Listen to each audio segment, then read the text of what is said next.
देश भर में अब तक 41 करोड़ 54 लाख से अधिक कोविड रोधी टीके लगाए गए। कोविड से स्वस्थ होने की राष्ट्रीय दर 97.36% हुई। उपराष्ट्रपति एम वेंकैया नायडू ने तकनीकी और व्यावसायिक शिक्षण संस्थानों से क्षेत्रीय भाषाओं में पाठ्यक्रम चलाने का अनुरोध किया। सीबीएसई ने 12वीं कक्षा के परिणामों को अंतिम रूप देने की समय सीमा 25 जुलाई तक बढ़ाई। रक्षा अनुसंधान और विकास संगठन ने नई पीढ़ी की आकाश मिसाइल का सफलतापूर्वक परीक्षण किया। प्रधानमंत्री नरेंद्र मोदी आकाशवाणी से रविवार को मन की बात कार्यक्रम में देश विदेश के लोगों के साथ अपने विचार साझा करेंगे। देश भर में कुर्बानी का पर्व ईद उल अजहा श्रद्धा और उल्लास के साथ मनाया गया। मौसम विभाग ने महाराष्ट्र और तेलंगाना के कई हिस्सों में तेज बारिश की चेतावनी दी। आकाशवाणी, दूरदर्शन और DD sports channel Tokyo Olympic का व्यापक रूप से प्रसारण करेंगे। समाचार संध्या में सिद्धार्थ सिंह के साथ मैं लवली निगम। देश भर में 18 वर्ष से अधिक आयु वर्ग के लिए सरकारी केंद्रों में निःशुल्क कोविड टीकाकरण अभियान जारी है। युवाओं से आग्रह है कि टीका जरूर लगवाएं और अन्य लोगों को भी इसके लिए प्रोत्साहित करें। जब तक जरूरी न हो घर से बाहर न निकलें और सुरक्षा के 3 सरल उपायों का पालन करें। मास्क लगाएं, 2 गज की सुरक्षित दूरी बनाए रखें, हाथ और चेहरा साफ रखें। कोविड संबंधी जानकारी और मार्गदर्शन के लिए राष्ट्रीय हेल्पलाइन नंबर 011-2397-8046 और 1075 पर संपर्क करें। और अब समाचार विस्तार से। राष्ट्रव्यापी टीकाकरण अभियान के तहत अब तक 41 करोड़ 54 लाख से ज्यादा कोविड रोधी टीके लगाए गए हैं। कल 34,25,000 से अधिक टीके लगाए गए। स्वास्थ्य मंत्रालय ने बताया है कि कल 36,977 से अधिक मरीज स्वस्थ हुए। स्वस्थ होने की दर 97.36% है। कोविड महामारी से 3 करोड़ 3 लाख से अधिक लोग स्वस्थ हो चुके हैं। पिछले 24 घंटों में 42,000 से अधिक नए मरीजों में संक्रमण की पुष्टि हुई। देश में कोविड मरीजों की कुल संख्या और घटकर लगभग 4,07,000 रह गई है। साप्ताहिक सकारात्मकता दर 5% से नीचे 2.09% और दैनिक सकारात्मकता दर 30वें दिन 3% से नीचे 2.27% है। कोविड जांच का दायरा लगातार बढ़ाया जा रहा है और अब तक 44 करोड़ 91 लाख से अधिक जांच की जा चुकी हैं। केंद्र सरकार ने राज्यों और केंद्र शासित प्रदेशों को अब तक 43 करोड़ 25 लाख से अधिक कोविड रोधी टीके उपलब्ध कराए हैं। राज्यों और केंद्र शासित प्रदेशों के पास अभी 2 करोड़ 88 लाख से अधिक टीके बचे हुए हैं। 53 लाख से अधिक टीके भेजे जा रहे हैं। स्वास्थ्य मंत्रालय ने बताया है कि सरकार देश भर में कोविड टीकाकरण की गति को तेज करने और इसका दायरा बढ़ाने के लिए प्रतिबद्ध है। ज्यादा टीके उपलब्ध कराने, राज्यों और केंद्र शासित प्रदेशों को वैक्सीन की उपलब्धता के बारे में अग्रिम जानकारी देने और वैक्सीन की आपूर्ति में तालमेल बिठाने के जरिए टीकाकरण अभियान को तेज किया गया है। गर्भवती महिलाओं और दुग्धपान कराने वाली महिलाओं के लिए कोविड रोधी टीका भ्रूण और नवजात शिशु की कोविड संक्रमण से रक्षा करेगा। नई दिल्ली में लेडी हार्डिंग मेडिकल कॉलेज के डॉक्टर प्रवीण कुमार ने बताया है कि कोविड की दूसरी लहर से बच्चे भी प्रभावित हुए हैं। उन्होंने बताया कि कोविड से बच्चों में बड़ों की तुलना में मृत्यु दर कम है। उन्होंने कहा कि वयस्कों को घर पर कोविड निर्देशों का पालन करना चाहिए और कोविड रोधी टीका लगवाना चाहिए ताकि बच्चों में ये संक्रमण न फैल सके। भारतीय जनता पार्टी ने कोविड महामारी के दौरान ऑक्सीजन की कमी के कारण हुई मौतों पर राज्यसभा में सरकार द्वारा दिए गए बयान पर विपक्षी दलों द्वारा सवाल उठाए जाने की आलोचना की है। पार्टी प्रवक्ता संबित पात्रा ने सरकार के रुख को दोहराया कि स्वास्थ्य राज्यों का विषय है और किसी भी राज्य ने ऑक्सीजन की कमी के कारण हुई मौतों का कोई आंकड़ा नहीं भेजा है। किसी भी राज्य में या किसी भी यूनियन टेरिटरी में ऑक्सीजन के शॉर्टेज को लेकर कोई मृत्यु हुआ हो specifically because of oxygen shortage, इस पर कोई आंकड़ा नहीं भेजा। किसी ने भी ये नहीं कहा कि उनके राज्य में ऑक्सीजन शॉर्टेज के कारण कोई मृत्यु हुई है, इसलिए इसके आंकड़े नहीं हैं। श्री पात्रा ने कहा कि इसमें केंद्र सरकार के उत्तर में स्पष्ट है कि ये राज्यों और केंद्र शासित प्रदेशों द्वारा भेजा गया आंकड़ा एकत्र किया गया है। श्री पात्रा ने कहा कि महाराष्ट्र और छत्तीसगढ़ की सरकारों ने भी कहा है कि उनके राज्य में ऑक्सीजन की कमी के कारण कोई मौत नहीं हुई है। उन्होंने आरोप लगाया कि कांग्रेस पार्टी के पूर्व अध्यक्ष राहुल गांधी हर एक मुद्दे पर भ्रम फैला रहे हैं।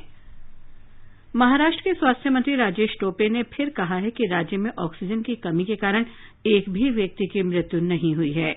उन्होंने कहा कि राज्य सरकार ने उद्योगों के लिए उपलब्ध ऑक्सीजन का उपयोग चिकित्सा के लिए किया और इसके सबसे अच्छे उपयोग का उदाहरण प्रस्तुत किया। श्री टोपे ने कहा कि राज्य सरकार के इन प्रयासों से कोरोना रोगियों की जान बचाने में मदद मिली। ऑक्सीजन की किल्लत की वजह से महाराष्ट्र में किसी भी रुग्ण की मृत्यु नहीं हुई है, ऐसा एफिडेविट हमने कोर्ट में भी दिया है। और ये वास्तव है क्योंकि महाराष्ट्र को जितना ऑक्सीजन चाहिए था वो ऑक्सीजन, हमारा जो निर्माण हो रहा ऑक्सीजन था वो 100% ऑक्सीजन हमने इंडस्ट्री से निकाल के लिक्विड मेडिकल ऑक्सीजन के लिए दिया गया। वह प्योरिटी उसकी मेंटेन की गई। इस तरह से बहुत बारीकी से नियंत्रण या कंट्रोल उस पर रखा गया।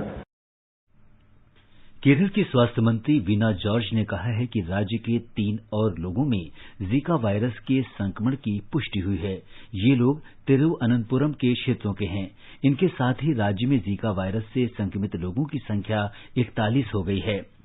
बिहार में इस वर्ष कोविड महामारी के कारण कांवड़ यात्रा नहीं होगी और सावन का मेला नहीं लगेगा। श्रद्धालु अपने घरों में पूजा करेंगे और केवल पुजारी ही मंदिरों में परंपरागत पूजा अर्चना करेंगे। बिहार राज्य धार्मिक न्यास बोर्ड के अध्यक्ष अखिलेश कुमार जैन ने हमारे संवाददाता को बताया कि श्रद्धालुओं को भगवान शिव को अर्पित करने के लिए भागलपुर और सुल्तानपुर से गंगा नदी का पवित्र जल लेने की अनुमति नहीं होगी। भारत में बच्चों सहित 2/3 जनसंख्या में कोरोना वायरस की एंटीबॉडीज विकसित हो गई हैं। करीब 40 करोड़ लोगों को अब भी संक्रमण होने की आशंका है। अखिल भारतीय आयुर्विज्ञान संस्थान की डॉक्टर राकेश लोढ़ा ने आकाशवाणी के लाइव परिचर्चा कार्यक्रम में ये बात कही।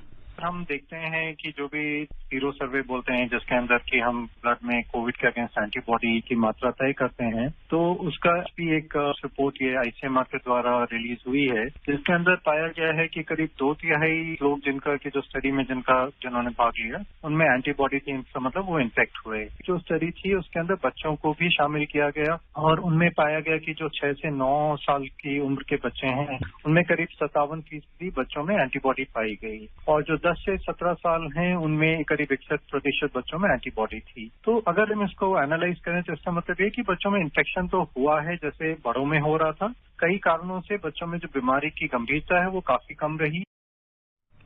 आकाशवाणी का समाचार सेवा प्रभाग कोरोना जागरूकता श्रृंखला के अंतर्गत हिन्दी और अंग्रेजी में विशेष फोन इन कार्यक्रम प्रसारित करेगा। ये कार्यक्रम आज रात 9:30 बजे से एफएम गोल्ड और अतिरिक्त मीटरों पर सुना जा सकता है। लखनऊ के किंग जॉर्ज चिकित्सा विश्वविद्यालय के डॉक्टर एसएन कुरील इस चर्चा में भाग लेंगे। श्रोता हमारे टोल फ्री टेलीफोन नंबर 1800-115767 और 011-233-14444 पर अपने सवाल पूछ सकते हैं। ट्विटर हैंडल @AIRNewsAlerts पर #AskAIR के जरिए सवाल पोस्ट भी किए जा सकते हैं। कोविड संबंधी राष्ट्रीय हेल्पलाइन नंबर हमारी वेबसाइट newsonair.gov.in पर उपलब्ध हैं। उपराष्ट्रपति एम वेंकैया नायडू ने विश्वविद्यालयों से जलवायु परिवर्तन, गरीबी और प्रदूषण की वैश्विक चुनौतियों का समाधान निकालकर वैचारिक नेतृत्व करने का आह्वान किया है। श्री नायडू आज दुनिया के विश्वविद्यालयों के सम्मेलन को वर्चुअल माध्यम से संबोधित कर रहे थे। इसका आयोजन ओपी जिंदल विश्वविद्यालय सोनीपत ने किया है। उपराष्ट्रपति ने कहा कि विश्वविद्यालयों को अच्छे आचरण, क्षमता और चरित्र वाले शिक्षाविद, अर्थशास्त्री और राजनेता बनाने चाहिए। श्री नायडू ने भविष्य के लिए हाइब्रिड शिक्षा मॉडल विकसित करने पर बल दिया।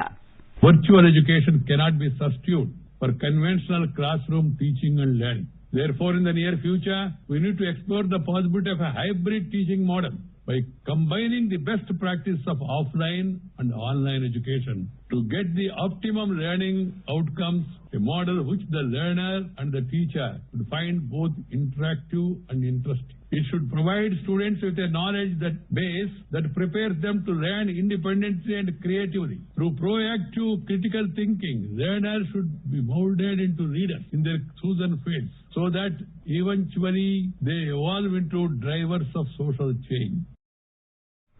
केंद्रीय माध्यमिक शिक्षा बोर्ड सीबीएसई ने 12वीं कक्षा के परिणामों को अंतिम रूप देने की समय सीमा इस महीने की 22 तारीख से बढ़ाकर 25 तारीख कर दी है। यदि कोई स्कूल इस समय सीमा के भीतर प्रक्रिया पूरी नहीं कर पाता तो उसके परिणाम अलग से घोषित किए जाएंगे। बोर्ड ने यह भी घोषणा की है कि प्राइवेट उम्मीदवारों के लिए 12वीं की परीक्षा 16 अगस्त से 15 सितंबर के बीच आयोजित की जाएगी।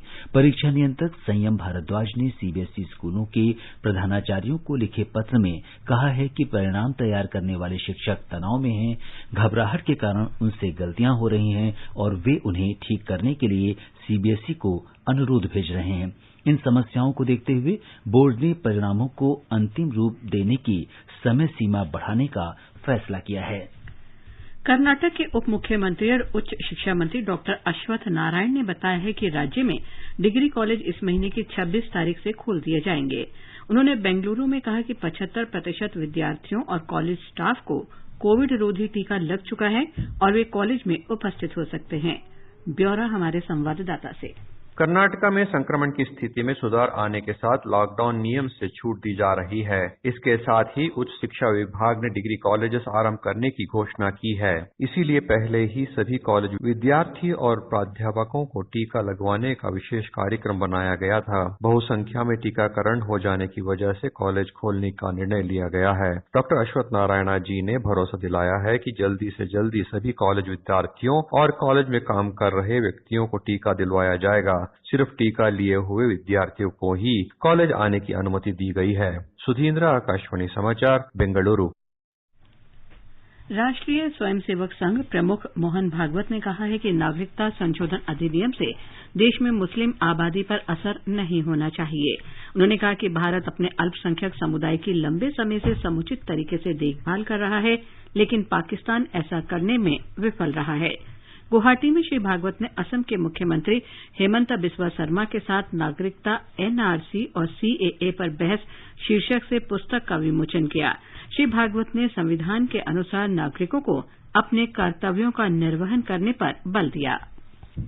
सीएए एनआरसी ये किसी भारत के नागरिक के विरुद्ध बनाया हुआ कानून नहीं है। भारत के नागरिक मुसलमान को सीएए से कुछ नुकसान नहीं पहुंचने वाला। ये किसी के खिलाफ नहीं है, परंतु बात जब जाती है तो भी जाना ही है उसको, सरकार करेगी ये सब, तो ये पॉलिटिकल डोमेन में जाएगा। और है जैसी पॉलिटिक्स की स्थिति, उसमें इसका केवल पॉलिटिकल माइलेज के हिसाब से विचार होगा, अथवा उसी को हवा देने के लिए कुछ लोग सीधा इस नरेशन को कम्युनल लाइन्स पर लाके लोगों में डाल देंगे।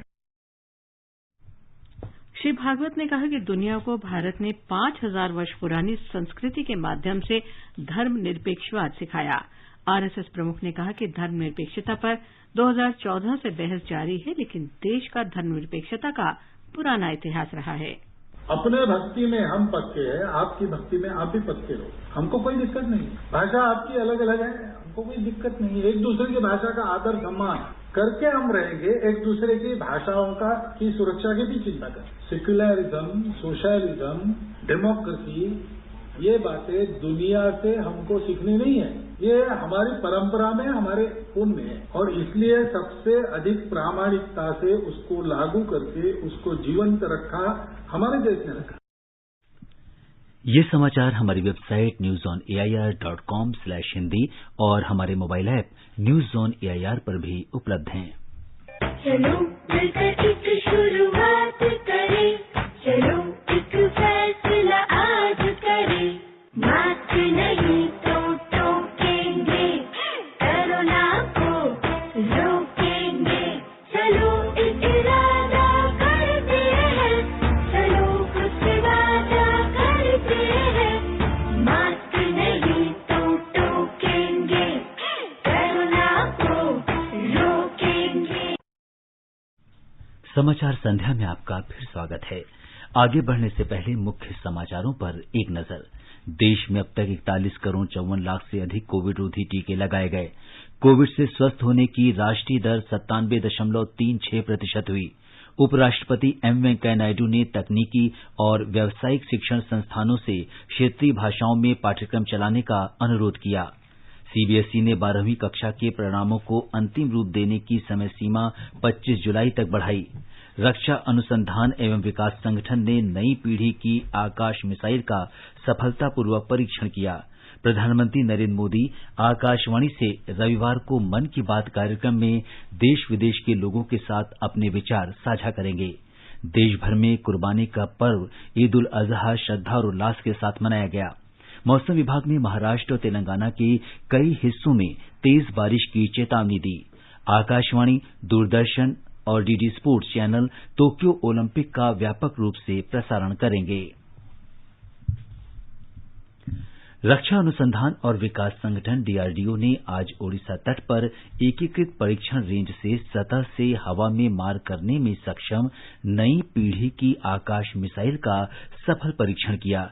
इस मिसाइल का परीक्षण जमीन आधारित प्लेटफॉर्म से किया गया, जिसके साथ बहुउद्देशीय रडार, कमांड, नियंत्रण और संचार प्रणाली तथा लॉन्चर जैसी सभी शस्त्र प्रणाली लगी हैं। ये मिसाइल प्रणाली डीआरडीओ की अन्य प्रयोगशालाओं के सहयोग से हैदराबाद में रक्षा अनुसंधान और विकास संगठन की प्रयोगशाला ने विकसित की है। परीक्षण के दौरान मिसाइल ने अपेक्षित लक्ष्य हासिल किए। रक्षा मंत्रालय ने बताया कि नई पीढ़ी की आकाश मिसाइल वायुसेना की हवाई रक्षा क्षमता बढ़ाने के लिए बहुत उपयोगी सिद्ध होगी। रक्षा मंत्री राजनाथ सिंह ने मिसाइल के सफल परीक्षण के लिए डीआरडीओ और वायुसेना को बधाई दी है। विज्ञान और प्रौद्योगिकी मंत्री डॉक्टर जितेंद्र सिंह ने कहा है कि विज्ञान और प्रौद्योगिकी प्रधानमंत्री नरेंद्र मोदी के आत्मनिर्भर भारत का लक्ष्य हासिल करने की कुंजी हैं। डॉक्टर सिंह ने अंतर्राष्ट्रीय विज्ञान और प्रौद्योगिकी सहयोग पर समीक्षा समिति की रिपोर्ट जारी करने के बाद ये बात कही। ये रिपोर्ट भारतीय परमाणु ऊर्जा आयोग की पूर्व अध्यक्ष डॉक्टर अनिल काकोदकर के नेतृत्व में तैयार की गई है। डॉक्टर सिंह ने कहा कि भारत अब 44 देशों के साथ विज्ञान और प्रौद्योगिकी के क्षेत्र में सहयोग कर रहा है तथा आगामी दिनों में ये संख्या और बढ़ेगी। उन्होंने विभिन्न मंत्रालयों और विभागों के वैज्ञानिकों से अनुसंधान और विकास के क्षेत्र में सहयोग बढ़ाने को कहा। उद्योग जगत और कॉरपोरेट घरानों के साथ सहयोग और गतिविधियां बढ़ाने के लिए कदम उठाने को भी कहा गया है। डॉक्टर सिंह ने कहा कि कोविड महामारी ने घरेलू और वैश्विक स्तर पर भी सहयोग और समन्वय का महत्व सिखाया है। प्रधानमंत्री नरेंद्र मोदी आकाशवाणी से रविवार को प्रसारित होने वाले मन की बात कार्यक्रम में देश विदेश के लोगों के साथ अपने विचार साझा करेंगे। रेडियो कार्यक्रम की ये 79वीं कड़ी होगी। प्रधानमंत्री ने इस कार्यक्रम की अगली कड़ी में शामिल किए जाने वाले विषयों पर लोगों से सुझाव मांगे हैं। लोग अपने विचार नमो ऐप और माई जीओवी ओपन फोरम पर भेज सकते हैं। वे टोल फ्री नंबर 1-800-11-7800 पर अपने संदेश हिंदी और अंग्रेजी में रिकॉर्ड करा सकते हैं। फोन लाइन कल तक खुली रहेंगी। प्रधानमंत्री को सीधे अपने सुझावों से अवगत कराने के लिए 1922 पर मिस कॉल देकर और एसएमएस के जरिए प्राप्त लिंक का अनुसरण करके सुझाव दे सकते हैं। कोरोना महामारी के कारण देश में कुर्बानी का पर्व ईद उल अजहा आज सादगी से मनाया गया। अधिकांश स्थानों पर कोविड प्रतिबंधों के अनुपालन में सामूहिक नमाज अदा नहीं की गई। नमाजियों ने कुछ जगहों पर स्थानीय मस्जिदों में सीमित संख्या में एकत्र होकर ईद की नमाज अदा की। कई जगह पर लोगों ने कोविड के दिशा निर्देशों का पालन करते हुए अपने घरों में ही नमाज अदा की। भारत और पाकिस्तान की सेना ने आज ईद के अवसर पर नियंत्रण रेखा के पुंछ रावलाकोट क्रॉसिंग प्वाइंट और Mendhar hot spring crossing point पर मिठाई का आदान प्रदान किया। इसे दोनों देशों के बीच जारी संघर्ष विराम के मद्देनजर विश्वास बहाली उपायों की दिशा में एक कदम के रूप में देखा जा रहा है। भारतीय सेना ने पाकिस्तानी सेना को बधाई दी और शांति तथा समरसता के लिए शुभकामनाएं दी। जम्मू कश्मीर में ईद उल अजहा का पर्व सादगी से मनाया गया। कोविड प्रतिबंधों के कारण प्रमुख मस्जिदों में नमाज अदा नहीं की गई। लोगों ने छोटे छोटे समूहों में एकत्र होकर नमाज अदा की और सुरक्षित दूरी तथा अन्य कोविड निर्देशों का पालन किया। ब्यौरा हमारे संवाददाता से। कुर्बानी का त्योहार ईद उल अजहा आज पूरे कश्मीर घाटी में धार्मिक उल्लास और सादगी के साथ मनाया गया। लोगों ने प्रशासन के लगाए हुए कोविड प्रतिबंधों के मद्देनजर अपने घरों में ही या अपने रिहायशी इलाकों की मस्जिदों में नमाज अदा की। इस बीच उपराज्यपाल मनोज सिन्हा, उनके सलाहकारों और कुछ राजनीतिक संगठनों के नेताओं ने ईद उल अजहा के पावन अवसर पर लोगों को बधाई दी है। उन्होंने लोगों से कोविड महामारी के प्रसार से बचने के लिए मास्क पहनने और सामाजिक दूरी के मानदंडों को बनाए रखने का भी आग्रह किया। श्री सिन्हा ने प्रार्थना की कि ये त्योहार सभी संप्रदायों के बीच सांप्रदायिक सद्भाव को गहरा करे और सभी के लिए अच्छे स्वास्थ्य के साथ प्रदेश में प्रगति और समृद्धि लाए। आकाशवाणी समाचार के लिए श्रीनगर से मैं सुनील कोल। कर्नाटक शैली के जाने माने वायलिन वादक कलईमामणि सिक्किल श्री आर भास्करन का आज चेन्नई में निधन हो गया। वे 85 वर्ष के थे। श्री भास्करन आकाशवाणी के ए श्रेणी के कलाकार थे। उन्होंने 1976 से 1994 तक लगभग 2 दशक तक चेन्नई रेडियो स्टेशन के लिए सेवाएं दी। ये समाचार आकाशवाणी से प्रसारित किए जा रहे हैं। ताज़ा समाचार जानने के लिए आप हमारे Twitter handle @AIR News Hindi को फॉलो कर सकते हैं।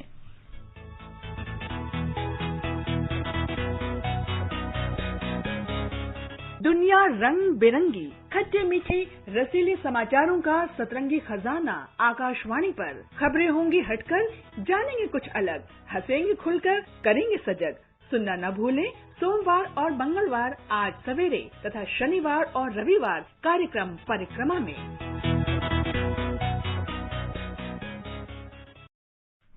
ये आकाशवाणी है। आकाशवाणी, दूरदर्शन और डीडी स्पोर्ट्स चैनल ओलंपिक 2020 के आयोजनों का व्यापक रूप से प्रसारण करेंगे। ओलंपिक के बारे में इससे पहले और बाद भी कार्यक्रम प्रसारित किए जाएंगे। ये प्रसारण आकाशवाणी और दूरदर्शन के डिजिटल प्लेटफॉर्म पर उपलब्ध होंगे। डीडी स्पोर्ट्स, दूरदर्शन समाचार और डीडी इंडिया चैनल पर ओलंपिक के आयोजनों पर प्रतिदिन विशेष कार्यक्रम भी प्रसारित किए जाएंगे। ओलंपिक में विभिन्न खेल प्रतियोगिताओं का डीडी स्पोर्ट्स पर प्रतिदिन सवेरे 5 बजे से शाम 7 बजे तक सीधा प्रसारण किया जाएगा। आकाशवाणी का समाचार सेवा प्रभाग इस महीने की 1 तारीख से अपने स्पोर्ट्स कैन कार्यक्रम में प्रतिदिन ओलंपिक क्विज का प्रसारण कर रहा है। क्विज में जीतने वालों को टीम इंडिया की जर्सी दी जा रही है। स्पोर्ट्स कैन कार्यक्रम और प्रमुख समाचार बुलेटिनों में हर दिन ओलंपिक में भाग लेने वाली भारतीय टीम के खिलाड़ियों का प्रोफाइल भी प्रसारित किया जा रहा है। आकाशवाणी समाचार और राज्यों में स्थित 46 क्षेत्रीय समाचार इकाइयां 77 भाषाओं में प्रख्यात खेल हस्तियों, कोच, टीम के सदस्यों के परिजनों और समाज के प्रतिष्ठित लोगों के संदेश प्रसारित कर रहे हैं। टोक्यो ओलंपिक में आज से खेल स्पर्धाएं शुरू हो गई हैं। सॉफ्टबॉल में मेजबान जापान ने विजयी शुरुआत करते हुए ऑस्ट्रेलिया को एकतरफा मुकाबले में 8-1 से हराया। महिला फुटबॉल में ग्रुप ई में इंग्लैंड ने चिली पर 2-0 से जीत दर्ज की। जापान और कनाडा का मुकाबला 1-1 से ड्रॉ रहा। टोक्यो ओलंपिक खेलों का उद्घाटन समारोह शुक्रवार को होना है। आकाशवाणी से जारी विशेष ओलंपिक श्रृंखला में आज हम बात करेंगे 52 किलोग्राम भार वर्ग में दुनिया के नंबर 1 मुक्केबाज अमित पंघल की। चूके ना निशाना, लक्ष्य तेरा सामने है, जीत के है आना। अपने जोरदार पंच से टोक्यो ओलंपिक्स में पोडियम फिनिश करने के बड़े दावेदार हैं मुक्केबाज अमित पंघल। बॉक्सिंग के प्रति जुनून और देश के लिए कुछ करने के जज्बे का ही कमाल है कि मुश्किल हालात होने के बाद भी अमित ने आगे बढ़ना जारी रखा। जी, स्टार्टिंग में जैसे हमारे पास ग्लव्स तक के पैसे नहीं थे, इक्विपमेंट खरीदने के पैसे नहीं थे, तो मैं दोस्तों से इक्विपमेंट होती थी, मैं उनसे ग्लव्स लेके या इक्विपमेंट लेके मैं ट्रेनिंग करता था उस टाइम। अमित ने अब तक के सफर में कई उपलब्धियां हासिल की है। 2016 के राष्ट्रीय चैंपियनशिप में अमित ने स्वर्ण पदक अपने नाम किया। 2018 जकार्ता एशियाई खेलों में अमित ने स्वर्णिम सफलता हासिल कर देश का मान बढ़ाया। 2020 में एशिया ओशिनिया ओलंपिक क्वालिफायर में कामयाबी दर्ज कर अमित ने टोक्यो का टिकट कटाया है। अमित के खेल की बात करें तो उनका फुट मूवमेंट कमाल का है, जबकि डिफेंस और अटैक का मेल उन्हें दूसरे मुक्केबाजों से अलग करता है। मेरा जो बेस्ट है वो मेरा काउंटर पंच है, तो मेरा इन आउट काफी अच्छा है कि मैं बॉक्सर के अंदर जाके उसको पंच लगा के बहुत जल्दी से स्पीडली वापस बाहर आता हूँ। अगर हम अच्छी प्रैक्टिस करके पीछे आए हैं तो हमें इतना कॉन्फिडेंस बिल्कुल रहेगा कि हम अपने अपोनेंट के ऊपर अच्छे से हावी हो पाएंगे। हर चुनौती को पार कर मंजिल को पाने की ललक इस मुक्केबाज की बड़ी ताकत है और अपनी इसी काबिलियत के बल पर अमित टोक्यो में बड़ा कारनामा कर सकते हैं। चल चूके ना निशाना, लक्ष्य तेरा सामने है, जीत के है आना। ऑस्ट्रेलिया के ब्रिस्बेन शहर में 2032 के ग्रीष्मकालीन ओलंपिक आयोजित किए जाएंगे। अंतर्राष्ट्रीय ओलंपिक समिति ने आज ब्रिस्बेन को आधिकारिक रूप से 2032 ओलंपिक का मेजबान घोषित किया। आकाशवाणी समाचार के ओलंपिक क्विज में देश के कोने कोने से श्रोता हिस्सा ले रहे हैं। कल के सवाल की विजेता हैं गुना मध्य प्रदेश की दामिनी बालके। दामिनी को आकाशवाणी समाचार की पूरी टीम की ओर से ढेर सारी बधाई।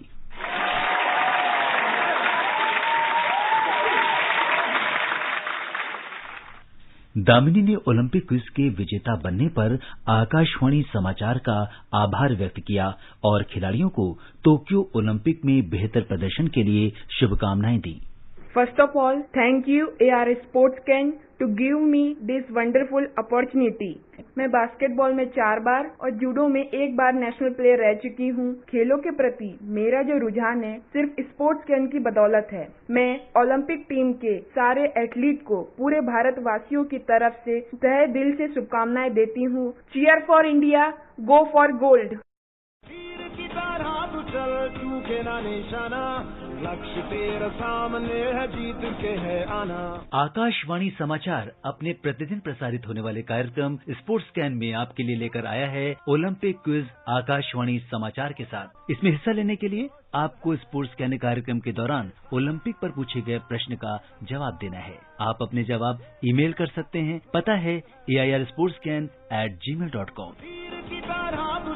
चूके ना निशाना, लक्ष्य तेरा सामने है, जीत के है आना। उपराष्ट्रपति एम वेंकैया नायडू ने तकनीकी और व्यावसायिक शिक्षण संस्थानों से क्षेत्रीय भाषाओं में पाठ्यक्रम चलाने का अनुरोध किया है। मातृभाषा में इंजीनियरिंग पाठ्यक्रम सही दिशा में एक कदम शीर्षक से एक फेसबुक पोस्ट में श्री नायडू ने क्षेत्रीय भाषाओं में पाठ्यक्रम प्रदान करने के लिए 8 राज्यों के 14 इंजीनियरिंग कॉलेजों की सराहना की। उपराष्ट्रपति ने कहा कि मातृभाषा में सीखने से जानकारी प्राप्त करने में आसानी होगी।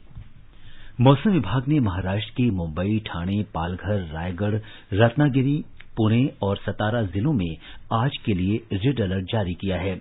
पुणे, कोल्हापुर, सतारा, रायगढ़ और रत्नागिरी जिलों में कल के लिए रेड अलर्ट जारी किया गया है। मुंबई, ठाणे, पालघर, सिंधुदुर्ग, जालना, परभनी, हिंगोली, नांदेड़ और लातूर जिलों में कल के लिए ऑरेंज अलर्ट जारी किया गया है। मुंबई में क्षेत्रीय मौसम विज्ञान केंद्र के प्रमुख जयंत सरकार ने कहा है कि रायगढ़ और सिंधुदुर्ग में कुछ नदियां खतरे के निशान से ऊपर बह रही हैं। कि अगले 5 दिन का अगर देखा जाए तो कोंकण एंड गोवा में अगले 5 दिन वाइड स्प्रेड रेनफॉल रहेगा। मध्य महाराष्ट्र में fairly widespread to widespread rainfall रहेगा। मराठवाड़ा में अगले 3 दिन fairly widespread to widespread rainfall रहेगा एंड डे 4 डे 5 का थोड़ा कम होने का संभावना है। अगर मुंबई का देखा जाए तो डे 1 एंड डे 2 के लिए मुंबई में बहुत बारिश होने का संभावना है। हमने डे 1 को हमने रेड में रखा हुआ है। डे 2 में हमने स्कैटर्ड प्लेसेस में heavy to very heavy rainfall का संभावना है मुंबई में। तेलंगाना में अगले 2 दिनों तक व्यापक वर्षा की आशंका को देखते हुए अलर्ट घोषित किया गया है। मौसम विभाग ने अनेक स्थानों पर अत्यधिक तेज बारिश और कहीं-कहीं मूसलाधार बारिश की आशंका व्यक्त की है। और अंत में मुख्य समाचार एक बार फिर। देश में अब तक 41 करोड़ 54 लाख से अधिक कोविड रोधी टीके लगाए गए। कोविड से स्वस्थ होने की राष्ट्रीय दर 97.36% हुई। उपराष्ट्रपति एम वेंकैया नायडू ने तकनीकी और व्यावसायिक शिक्षण संस्थानों से क्षेत्रीय भाषाओं में पाठ्यक्रम चलाने का अनुरोध किया। सीबीएसई ने 12वीं कक्षा के परिणामों को अंतिम रूप देने की समय सीमा 25 जुलाई तक बढ़ाई। रक्षा अनुसंधान और विकास संगठन ने नई पीढ़ी की आकाश मिसाइल का सफलतापूर्वक परीक्षण किया। प्रधानमंत्री नरेंद्र मोदी आकाशवाणी से रविवार को मन की बात कार्यक्रम में देश विदेश के लोगों के साथ अपने विचार साझा करेंगे। देश भर में कुर्बानी का पर्व ईद उल अजहा श्रद्धा और उल्लास के साथ मनाया गया। मौसम विभाग ने महाराष्ट्र और तेलंगाना के कई हिस्सों में तेज बारिश की चेतावनी दी। आकाशवाणी, दूरदर्शन और DD sports channel Tokyo Olympic का व्यापक रूप से प्रसारण करेंगे। इसके साथ ही समाचार संध्या का ये अंक समाप्त हुआ। नमस्कार।